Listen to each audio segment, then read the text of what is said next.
If there is something I need to say, I will communicate it myself. Please discard any misleading information. Thank you.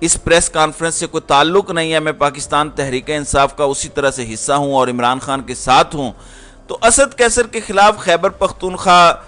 محکمہ تعلیم میں غیر قانونی بھرتیوں کا مقدمہ درج کر لیا گیا ہے اور اینٹی کرپشن کے ریڈار پر وہ آگے ہیں، اور بتایا گیا ہے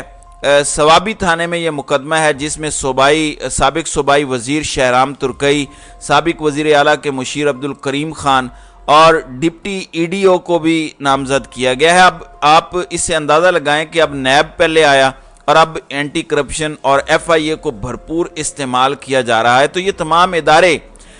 اور ان کا جس طرح سے استعمال کرنا ان کی کریڈیبلٹی پر سوال کھڑا کرتا ہے اور لوگوں کی نظر میں ان پر اعتماد کم ہو چکا ہے، اور یہی ایک پورے کا پورا پلان ہمیں ان کا نظر بھی آتا ہے۔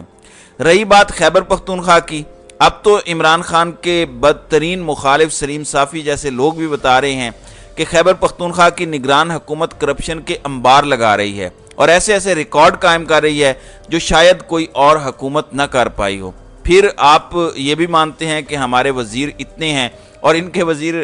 وہاں حکومت میں اتنے ہیں، تو اب خبر یہ آئی ہے کہ وہ رد و بدل کرنے جا رہے ہیں اور خیبر پختونخوا کی حکومت میں رد و بدل کی سمری گورنر خیبر پختونخوا کو بھیج دی گئی ہے، اور بتایا گیا ہے وزیر صحت عدنان جلیل کو جو ہے وہ ڈی نوٹیفائی کرنے اور مشیر کھیل مطیع اللہ کو وزیر بنا کر صحت کی وزارت دینے اور اشرف اللہ کو معاون خصوصی ٹیکنیکل ایجوکیشن بنانے کی سفارش کی گئی ہے، اور اے این پی نے ہی عدنان جلیل کو وزارت سے ہٹانے کا فیصلہ کیا جس پر دوبارہ سمری بھیجی گئی ہے۔ اگر کچھ غلط کیا تو وزیر اعلیٰ ان سے پوچھتے، اب دیکھنا ہے کہ ہوگا کیا۔ اچھا، اس کے بعد ایک اور ہو رہا ہے، میں نے آپ کو بتایا تھا کہ سندھ میں اپوزیشن لیڈر حلیم عادل شیخ ہیں، انہوں نے خط لکھا اور خط میں یہ لکھا کہ آپ میرے ساتھ انیشیٹ کریں تاکہ مشاورت ہو سکے اور اس عمل کو ہم آگے بڑھا سکیں، لیکن اس پر بات جب نہیں بنی تو اس کے بعد ہوا کیا ہے؟ ہوا یہ ہے کہ اب یہ چاہتے ہیں کہ اپوزیشن لیڈر تحریک انصاف کی بجائے ایم کیو ایم بن جائے۔ کس لیے بن جائے؟ اس لیے کیونکہ نگران سیٹ اپ کے اندر مشاورت کا عمل ایم کیو ایم اور پیپلز پارٹی مل کے کر سکے، تو اس سلسلے میں ایم کیو ایم نے باقاعدہ ایک درخواست اسپیکر کو دے دی ہے اور اس پر 20 اراکین سندھ اسمبلی کے دستخط بھی موجود ہیں، جس کا مطلب یہ ہے کہ 9 مئی کے بعد سے اپوزیشن لیڈر حلیم عادل شیخ غیر حاضر ہیں، تو ان کی عدم حاضری کی بنیاد پر آغا سراج دورانی سے ہم یہ ریکویسٹ کرتے ہیں کہ ان کو تبدیل کر دیا جائے۔ اب یہ پورے کا پورا گیم پلان ہے، آپ جانتے ہیں کہ پی ٹی آئی کے ایم پی ایز نہیں آ سکیں گے کیونکہ وہ آئیں گے تو وہ گرفتار ہو جائیں گے، تو اس گرفتاری سے بچنے کے لیے یہ ضروری ہے کہ آپ اپنی درخواست سبمٹ کریں، درخواست سبمٹ کریں گے تو آپ کو اپوزیشن لیڈر مل جائے گی، تو اس کے بعد یہ دونوں مل کے آپس میں چیزیں طے کر سکیں گے، اور اس سے ہوگا یہ کہ پاکستان تحریک انصاف کو اب یہ پوری طرح سے سندھ میں بھی گیم سے آؤٹ کریں گے۔ چلیں یہ بھی کر کے دیکھ لیجئے۔ اب ناظرین کرام آتے ہیں ارشد شریف پر۔ ارشد شریف کا آپ جانتے ہیں کہ وہ ہم سب کے لیے ایک رول ماڈل ہیں، ہم ان کو یاد بھی کرتے ہیں، ہم دعا بھی کرتے ہیں اور یہ چاہتے ہیں کہ جنہوں نے یہ ظلم کیا ہے وہ اپنے منطقی انجام کو پہنچیں، وہ دنیا کے کسی کونے میں بھی ہوں، کوئی بھی ہوں، کہیں سے بھی ان کا تعلق ہو، ہم چاہتے ہیں کہ کم از کم ایک سچے محب وطن پاکستانی کے ساتھ جو ہوا وہ کسی اور کے ساتھ نہ ہو۔ اب اچھی خبر یہ ہے، اور وہ جو کہتے ہیں کہ کبھی آپ خود سے پہچانے جاتے ہیں، کبھی آپ اپنے لگائے ہوئے پودے سے پہچانے جاتے ہیں، اب اولاد سے بہتر تو کوئی پودا نہیں ہوتا انسان کا اس دنیا میں،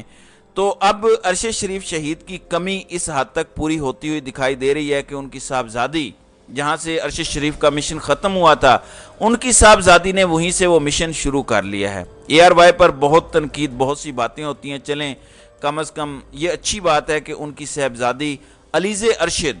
ان کو اے آر وائی نے موقع دیا اور انہوں نے اے آر وائی نیوز کے ساتھ باقاعدہ رپورٹنگ کا آغاز کر دیا ہے۔